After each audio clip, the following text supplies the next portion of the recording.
બગોદરા સામૂહિક આત્મહત્યા કેસમાં ફિનાન્સ કંપનીના 3 લોકો સામે ફરિયાદ દાખલ કરવામાં આવી છે। ખુશ્બુ ઓટો ફિનાન્સ કંપનીના કર્મચારી સામે પોલીસે કેસ દાખલ કર્યો છે।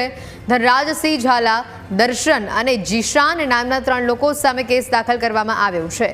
આર્થિક સંકળામણના કારણે લોનના હપ્તા ભરી નહોતા શકતા, જેના કારણે વિપુલ વાઘેલા લોનના હપ્તા માટે ફિનાન્સ કંપનીએ ધાક ધમકી આપવામાં આવી હોવાની વિગતો છે। વારંવાર ધમકીથી કંટાળી વિપુલે તેની પત્ની અને 3 બાળકો સાથે દવા પીધી। 20 જુલાઈના રોજ એક જ પરિવારના 5 સભ્યોએ આપઘાત કર્યો હતો।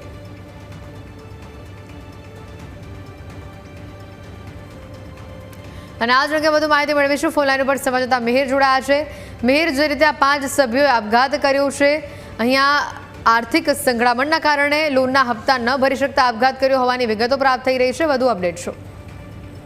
બિલકુલ એચપી, જે પ્રમાણે અત્યારે હાલમાં ફરિયાદ કરવામાં આવી છે, ચોક્કસથી એક હચમચાવનાર જે બાબત સામે આવી હતી, ઘટના સામે આવી હતી કે 5 લોકોએ સામૂહિક આત્મહત્યા કરી છે। 20 જુલાઈના રોજ આ સમગ્ર બનાવ છે સામે આવ્યો હતો, પરંતુ મહત્વની વાત એ છે કે હવે તે આત્મહત્યા મામલામાં ફાઇનાન્સ કંપનીના 3 લોકો પર ફરિયાદ હાલમાં દાખલ થઈ છે। થોડા સમયથી બગોદરા ખાતે રહેતા જે વિપુલભાઈ વાઘેલા નામના યુવક હતા, તેમના દ્વારા પોતાના પરિવારનું ભરણ પોષણ કરવા માટે ખુશ્બુ ઓટો ફાઇનાન્સમાંથી જે તે સમયે લોન પરથી એક ઓટો રિક્ષા લેવામાં આવી હતી। અને મહત્વની બાબત તે પણ છે કે ત્યારબાદ આર્થિક સંકટના કારણે વિપુલભાઈ છે તે સમયસર લોનના હપ્તા નહોતા ભરી શક્યા। ત્યારે ફાઇનાન્સ કંપનીના 3 લોકો છે જે વારંવાર તેમના પર દબાણો કરતા હતા, ધાક ધમકી આપતા હતા અને વારંવાર ધમકીઓ અને દબાણથી કંટાળીને આખરે વિપુલભાઈ જે વાઘેલા છે તેમના દ્વારા 20 જુલાઈના રોજ પોતાના પત્ની અને 3 નાના માસૂમ બાળકો સાથે ઝેરી દવા પીને પોતે સામૂહિક આત્મહત્યા કરવામાં આવી હતી। ત્યારે અહીં હવે જે અત્યારે સમાચાર સામે આવ્યા છે કે